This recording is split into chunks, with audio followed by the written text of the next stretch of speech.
Bo Nix stood at the podium after Sunday's loss to the Jacksonville Jaguars and said the quiet part out loud.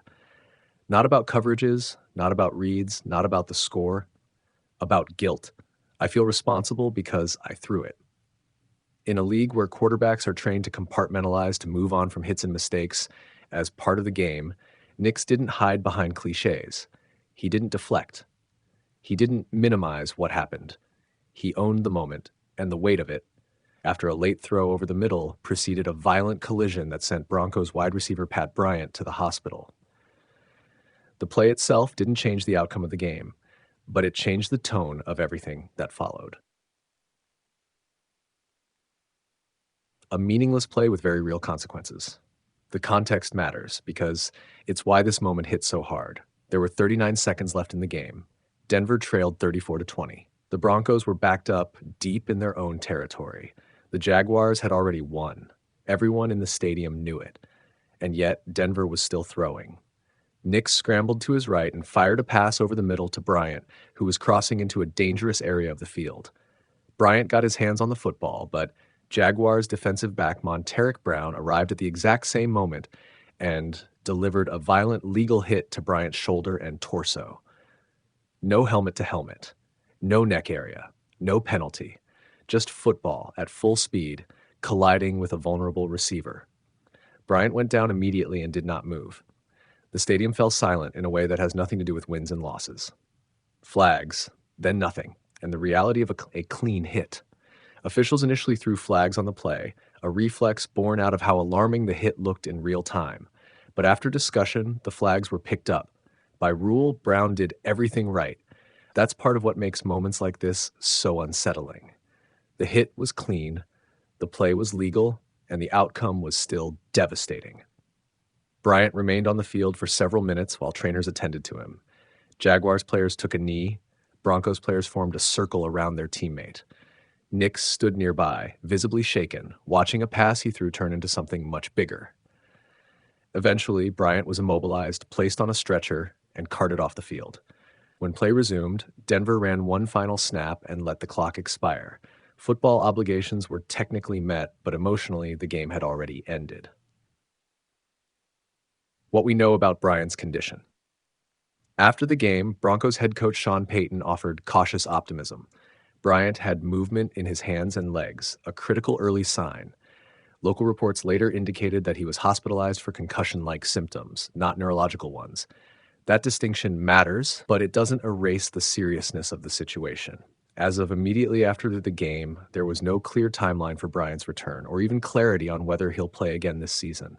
And that uncertainty is what lingers. Bo Nix didn't hide from it, and that matters.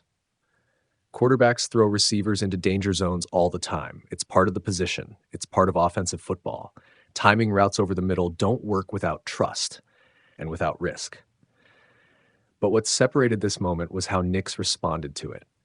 He didn't blame the situation. He didn't say it was unavoidable. He didn't reduce it to just football. I feel responsible because I threw it. That sentence says a lot about where Nix is in his development, not just as a quarterback, but as a leader. He understands the quarterback-receiver relationship isn't just schematic. When you throw a ball into traffic, you're asking someone else to absorb the consequence. And when that consequence is this severe, there's no way to shrug it off.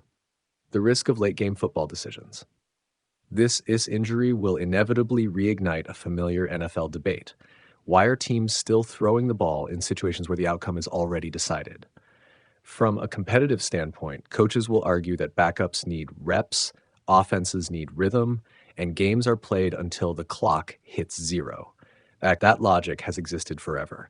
But moments like this challenge it. Was there anything to gain from that throw? Was the risk worth it? Would anyone have complained if Denver simply ran the clock out? There are no easy answers, only hindsight sharpened by injury. And for Nix, that hindsight will stick. Who Pat Bryant is, and why this hurts more, Mino. Pat Bryant isn't just another name on the injury report. He's a 23-year-old rookie, a third-round pick who has quietly carved out a role in Denver's offense on a team with legitimate Super Bowl aspirations. He's not a star, but he's been reliable, exactly the kind of young receiver quarterbacks grow to trust. Before Sunday, Bryant had posted 22 catches, 305 receiving yards, 1 touchdown. Against Jacksonville, he added 5 catches for 42 yards before leaving the game on a stretcher. For a rookie still establishing himself, moments like this are cruel. Careers can pivot on them. Confidence, health, opportunity, all suddenly uncertain. The emotional toll quarterbacks rarely talk about. Quarterbacks are taught to be resilient, to forget the last play, to move on. But some plays don't leave you. Nix's reaction wasn't about blame, it was about accountability.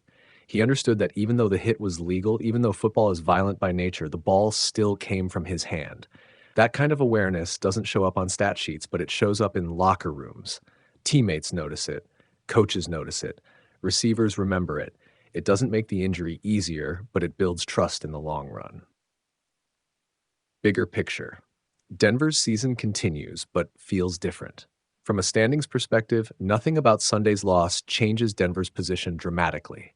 At 12-3, the Broncos still control their path to the number 1 seed in the AFC. But emotionally, this game left a mark. Winning teams talk about brotherhood and sacrifice all the time. Those words become real when someone is taken off the field like Bryant was, and when the quarterback stands up and accepts the emotional burden of the moment. Denver can still chase a Super Bowl. Bo Nix can still build his resume. The Broncos can still reach their goals. But for now, all of that feels secondary, a moment that lingers beyond the scoreboard. Football moves fast. By next Sunday, most fans will be focused on standings, matchups, and playoff scenarios. Bo Nix won't forget this one that quickly. That throw, that hit, that walk to the stretcher. Some plays stay with quarterbacks forever, not because they were intercepted or because they cost a game, but because they reminded them how much responsibility comes with touching the ball on every snap. On Sunday, Bo Nix felt that responsibility in the most human way possible. Bo Nix stood at the podium after Sunday's loss sounding less like a rookie quarterback and more like a veteran carrying the weight of a locker room. The score, the standings, even Denver's grip on the AFC's top seed, all felt secondary in that moment. What lingered was a single throw, late, over the middle, and the image of Pat Bryant being immobilized on a stretcher. I feel responsible because I threw it. That sentence says everything about how this moment landed inside the Broncos building. The play itself was routine on paper and brutal in reality. Denver was down 34-20 with under 40 seconds left. The outcome was decided. Nix scrambled, reset his feet, and tried to make a play anyway. The instinct of a quarterback who never stops competing, even when the math says the game is over. He fired a pass across the middle to Bryant, who had carved out a reliable role in the offense all season. Bryant got his hands on the ball, and then the collision happened. Monteric Brown arrived a split second later and delivered a violent, technically clean hit to Bryant's shoulder and torso. No helmet contact, no head or neck shot. The flags came out, then went back into the officials' pockets. By the rulebook, it was legal. By the human reaction on the field, it was devastating. Bryant didn't move. That's when football stops being football. Players from both teams dropped to a knee. Broncos surrounded their teammate. Jaguars players stood nearby in silence. Nix watched, visibly shaken, knowing that the throw, his decision, put Bryant in that position, regardless of legality or intent. This is the part of the game that never shows up in stat lines or film reviews. Quarterbacks are trained to process coverages, leverage, and timing. They're not trained for the emotional aftermath of a teammate lying motionless because of a pass they delivered. And that's why Nix's words mattered. He didn't hide behind cliches. He didn't say it's just football and move on. He didn't deflect to circumstance or blame the situation. He owned the moment emotionally, even though no one in the building blamed him. That tells you a lot about where Bo Nix is mentally. From a purely football standpoint, the throw itself wasn't reckless. Bryant wasn't defenseless by rule. The hit wasn't late. The game situation made it unnecessary, yes, but quarterbacks don't flip a switch that turns competitiveness off when the clock dips under a minute. If anything, that instinct is why Denver is 12-3 in the first place. But emotionally, Nix understands what fans and teammates feel instinctively. If he doesn't throw the ball, Bryant doesn't get hit. That logic isn't fair, but it's human. The aftermath reinforced how serious the moment was. Bryant was immobilized, strapped to a stretcher, and taken to the hospital. Sean Payton tried to provide reassurance, noting movement in Bryant's hands and legs. Local reports emphasized concussion-like symptoms rather than neurological damage. Those details matter, but they don't erase the image. Pat Bryant is a rookie, 23 years old, a third-round pick who had quietly become part of Denver's offensive fabric. He wasn't a headline name, but he was trusted. He ran routes over the middle. He absorbed contact. He did the unglamorous work that keeps offenses on schedule. And in a game that didn't need another play,